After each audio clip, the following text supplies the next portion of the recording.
I love talking about games. It's one of the reasons I started this channel in the first place. Even though my first attempt wasn't that great and I have a lot to improve on, I still love talking about games. What works, what doesn't, how could this have been made better?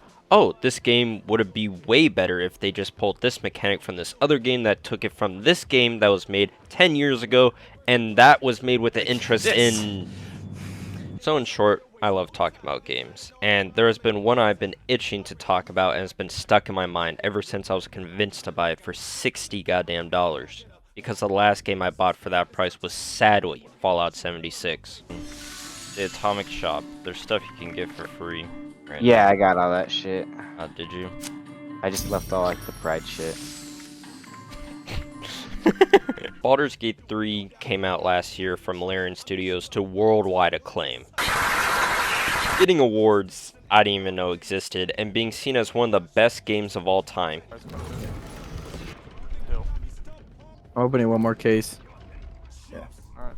What does this do then? Probably releases it. Oh, GG. Oh, it's complete. the deep gnome was killed. Put in Fuck. that No, he got released. No, it says he was killed. Yeah, I mean that. You fucking G. Being a top-down, turn-based RPG with freedom unlike almost any game out there, focusing on you and a bunch of weirdos trying to get your STDs removed from the previous night's gangbang. And if you're like me, the first thing you'll notice is how damn good this game looks. I mean everything from having a majority of characters looking unique like actual people, unlike how in most games you will face the same 10 guys over and over and over again. Almost every person I encountered was unique with their own features and distinct characteristics, even characters having ridiculous details like if they are circumcised or not. It is sometimes just amazing to look at. It reminds me of the first time I played Red Dead Redemption 2, with all of its special qualities. With most interiors being totally accessible and interactable, allowing a breadth of detail that even makes a normal household have more character than most interiors in any other game, as an art style that combines a realistic setting with cartoony visuals. Something akin to Bethesda games where environments will have insane details and city centers covered in people, also just having a goofy-ass character that can turn people into a rabbit. Making the player more interested in the world overall, having a healthy balance of goofy ass shit and grand, awe-inspiring views with terrifying individuals lurking inside. And even in combat you will have these fights that could just be a fist fight in the woods to a battle against a god in their own domain. Making fights feel very varied and constantly looking towards the environment for an advantage, as throughout you will be at a disadvantage no matter what you are facing, where even having your character in a shaded area could protect you from a deadly arrow or spell, having the environment to be always considered in combat with each turn that passes, looking for opportunities to get an advantage on the enemy and using sightlines, ice, magic, whatever else you can find to win a fight, as bad positioning is what often can lead to your whole party getting butt-rammed by some random dwarves. But I'm getting ahead of myself. All around, it's a beautiful art style that pushes my PC to its limits sometimes, especially in the later acts, with varied environments that allow players multiple avenues how to approach a fight all the way through, especially in repeat playthroughs. Along with enemies being able to change the environment as well, the player is forced to adapt and overcome and possibly use this change to their advantage, making the environment a key part consistently to the gameplay, having the player focus on what is around them and in turn appreciate the world crafted for them. But during these fights, oh my god, they got some bangers playing, like this one that goes...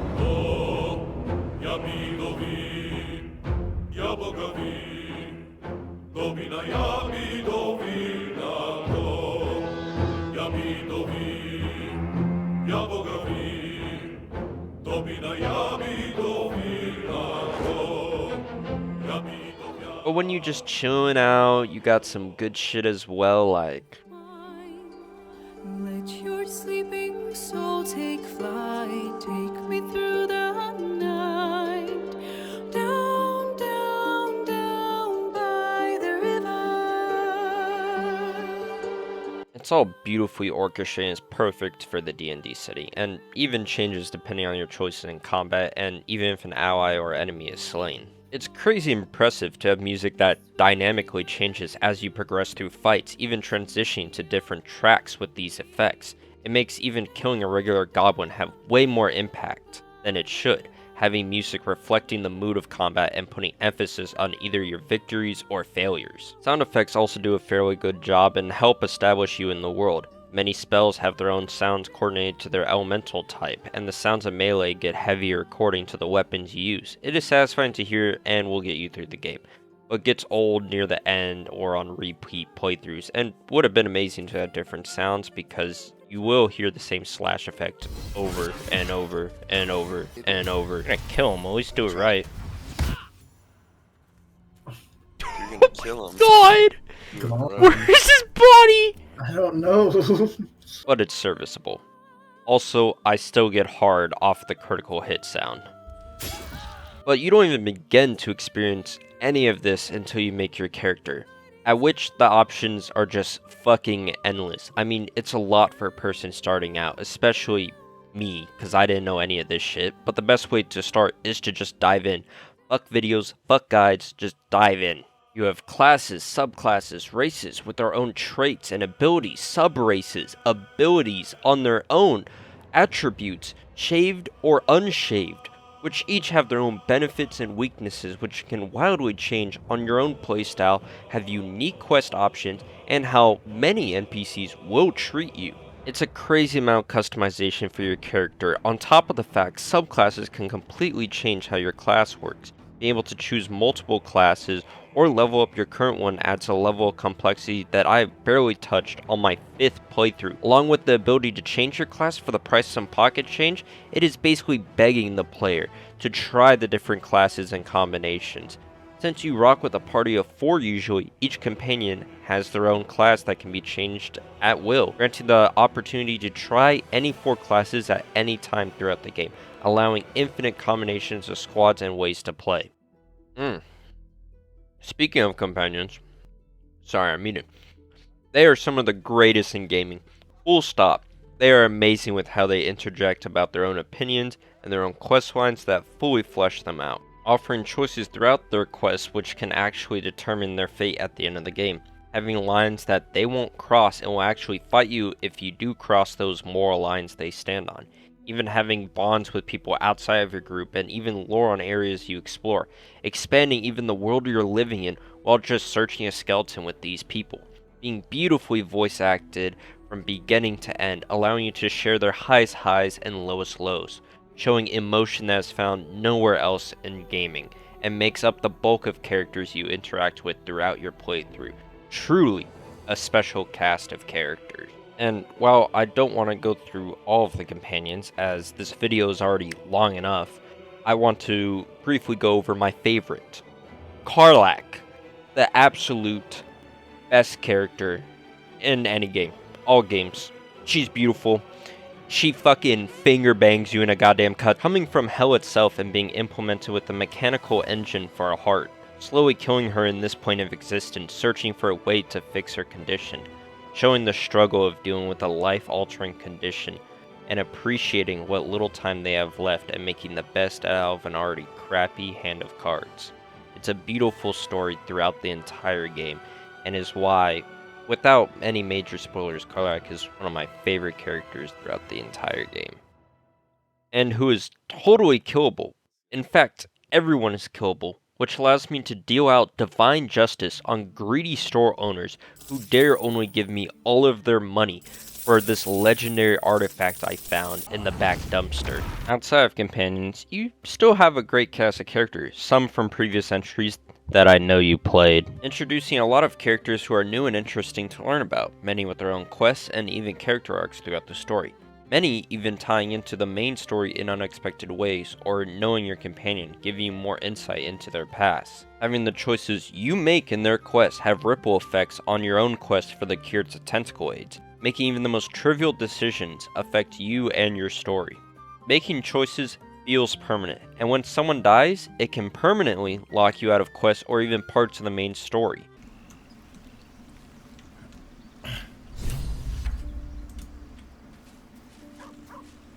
Oh! Lysel died. Seems Yankee are keen to reclaim the artifact I carry. I can't afford that to happen. In fact, none of us can. That thing is shielded us somehow.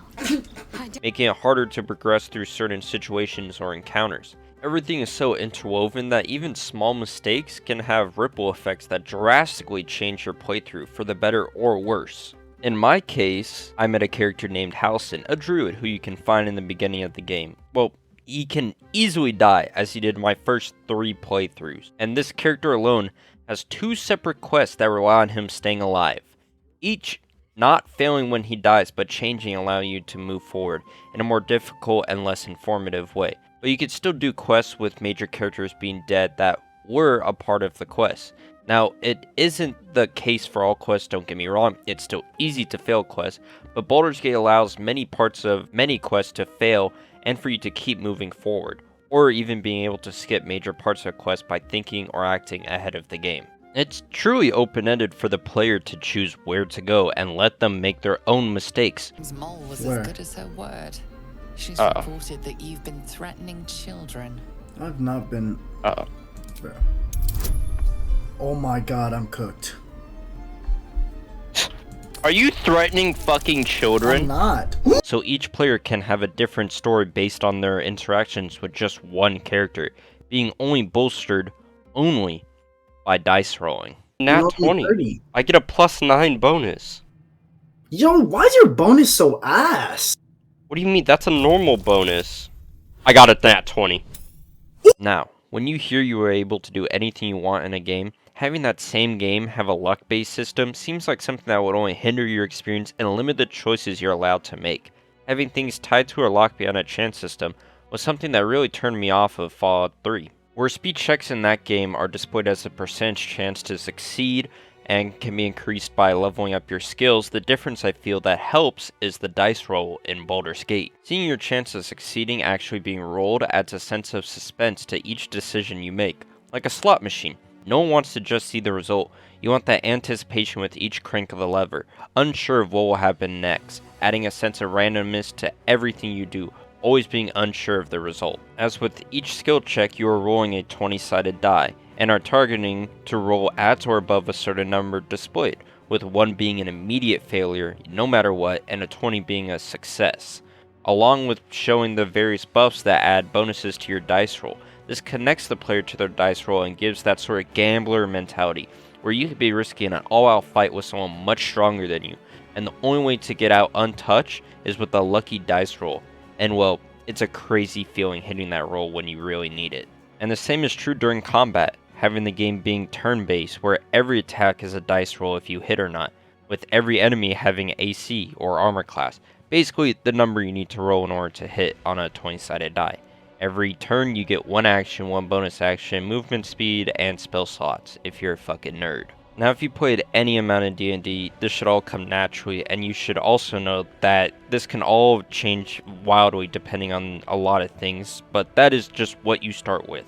Actions are mainly used for attacks, casting spells, buffs, debuffs, or just getting more movement speed. Bonus actions are mainly used for lesser forms of the previous list, but sometimes other actions, and can also cast spells, but besides that, you could think of them as weaker actions, and movement speed is just how you get from point A to point B per turn. And spell slots, which can come in different flavors and determines what spells you can cast, which have levels, the higher of which offer more devastating spells, but limit how many you can cast, only being recovered after a long rest, which is where everyone goes to night-night, and consume food and ale that you find on your journey, acting as a refill on all your abilities. As a side note, the long rest system feels like the odd piece out of this complex puzzle that makes a beautiful picture. It just doesn't mesh well with everything and enables the player to just spam long rests and actually in the end game not really having much of a challenge in many encounters, as you can enter every encounter with just the most of broken shit imaginable. It just feels kind of not balanced very well. Now again, this is a massive simplification to a very dense system that can easily be changed around, like many classic games to attack twice or thrice per turn, or even having extra bonus actions. It's a very open-ended system and allows you to further explore what to do with items, as many weapons or armor have special properties attached to them, like this crossbow having the ability to fire electric bolts, or this trident that can throw at an enemy and comes back like a boomerang. Even this staff that just adds +1 to your attack rolls, which doesn't seem crazy, until you're fighting enemies that have ACs of over 20. It basically just dumps cool items on you all throughout the game, all while throwing different enemies that have unique properties and attacks, making almost no two fights feel the same with a variety of encounters, pushing you towards developing an all-around team that can eventually deal with any threat. And even then, you still get your shit rocked in 99% of the time, to the point where I've had 10-minute long discussions on what the right move would be in a given goddamn turn. Having a mix of interesting items to experiment with combined with challenging fights makes the player find items they can synergize with their character to get through fights, incentivizing you to always think through encounters. Because if you even have an idea that could remotely work, you have to try it consistently.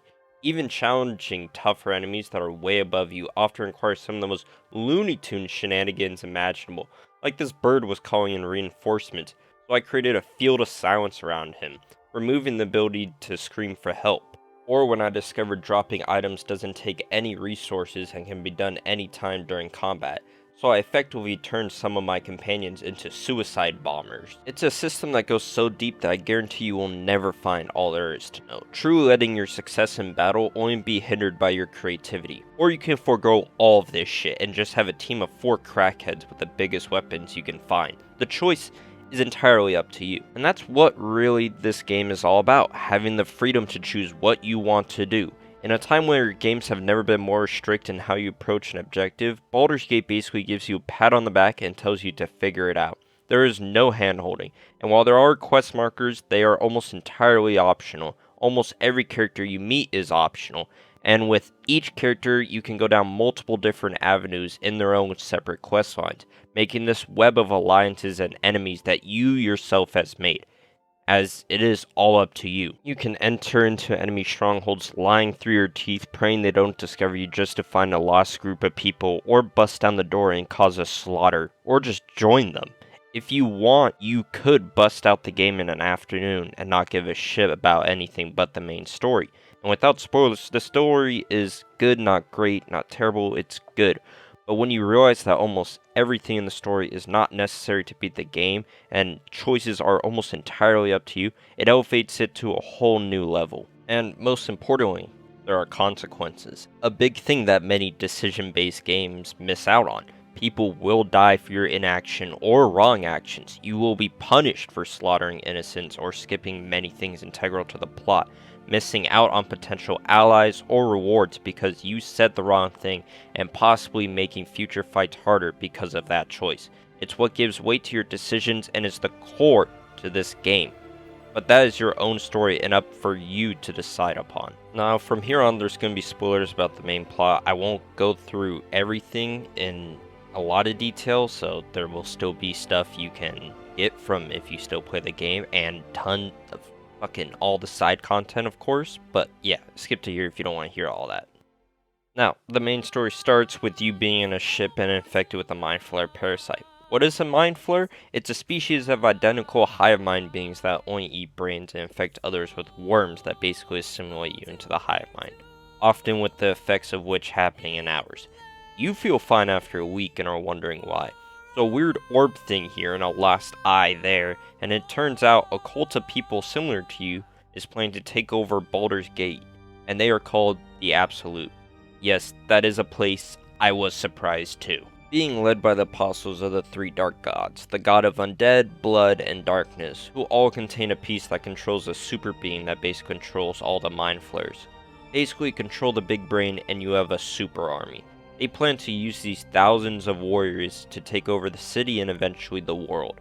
But you have your guardian, who's a bit of a dick, but they help protect you from the influence of this absolute, and turn out to be a fucking mind flayer themselves, but aren't a part of the hive mind and call themselves the Emperor, who has captured the Prince of the Githyanki, who are a race of people dedicated to killing mind flayers, who are also a bag of dicks. And through trial and error, basically discover the only way to get rid of these parasites is to take down the Absolute, or become them, up to you entirely. So through killing, teaming up, or a combination of the two, you possess all 3 pieces to control the super being that is trying to break free from your grasp.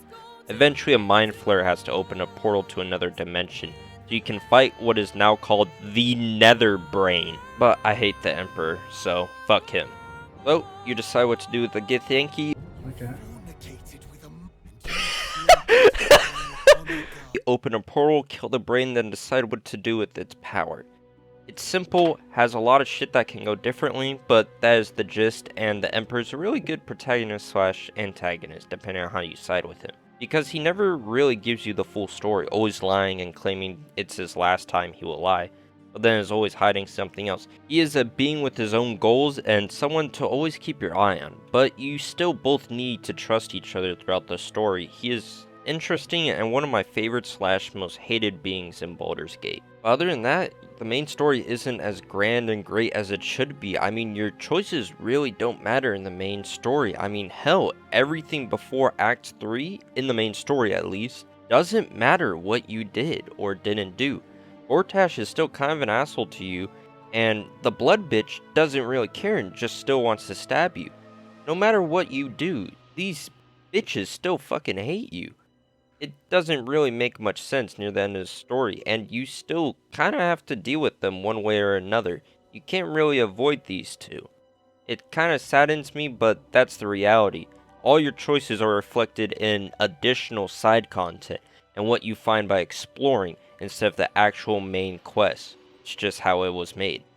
Many side characters, however, are phenomenal. I mean, you have many quests that start in Act 1, and you follow these characters through the next act of Act 2 and how they are broken down and reformed into Act 3, and see the peak of their storyline be concluded, and eventually help you out in the climax of the main story.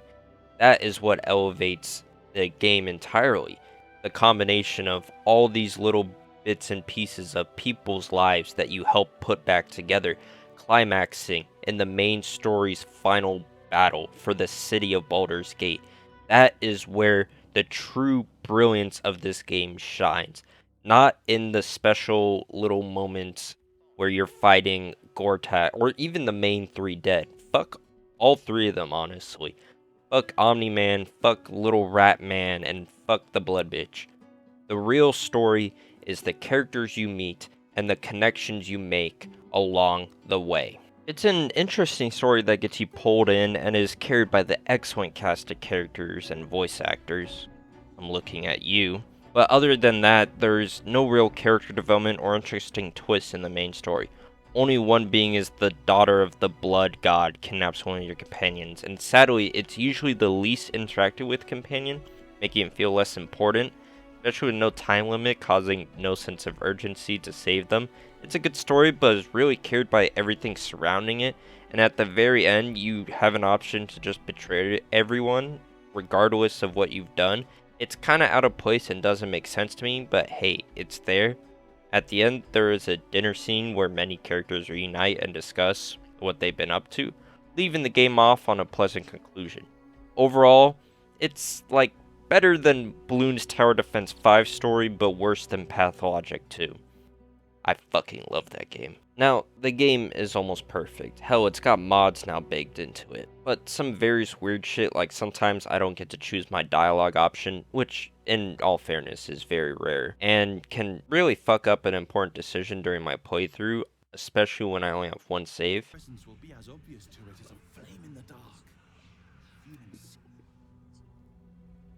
Oh shit. Oh! I thought you trusted me. Your stomach drops. Your chest constricts. What'd you do?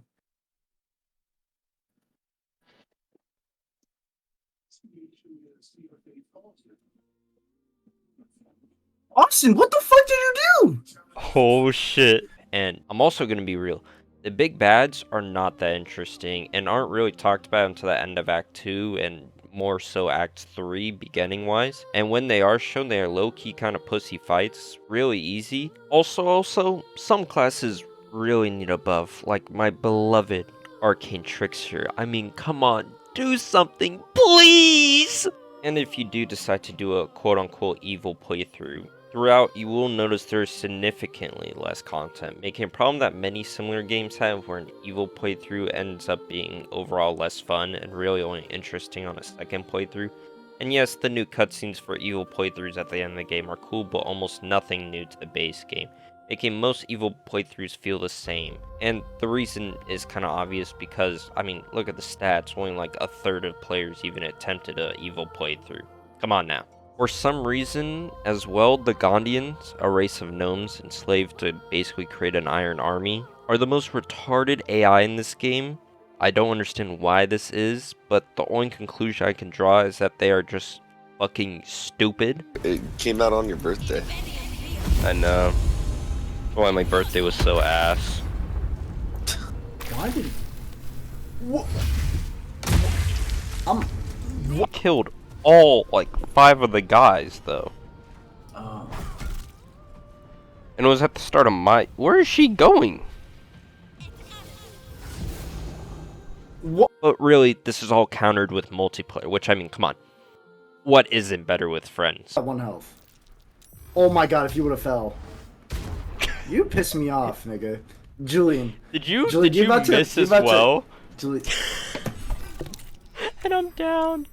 That is the worst turn I've... What do you mean, what is that, nigga? You did it, nigga. You made the sandwich. Fuck. Baldur's Gate is what RPG should be focused on. A story-driven game with a focus on player freedom to explore and determine their own story. To not be guided through quest after quest, but to approach them when they want and have consequences for doing obvious dumbass shit. Or sometimes not even obvious dumbass shit. Something many games are afraid to do. Punish the player for being a dumbass. Let them make mistakes and have a sense of randomness that keeps the players coming back. With so many options that a second and even a third playthrough is almost a must, letting the dice decide what happens in a story is heavily underutilized, and I hope is used more often with the critical acclaim that Baldur's Gate received. After all, what's more exciting than everything on the line, with a simple dice roll determining your fate? Or just save scum like everyone else till you get the result you want. It's as simple as that. I promise it's not cheating.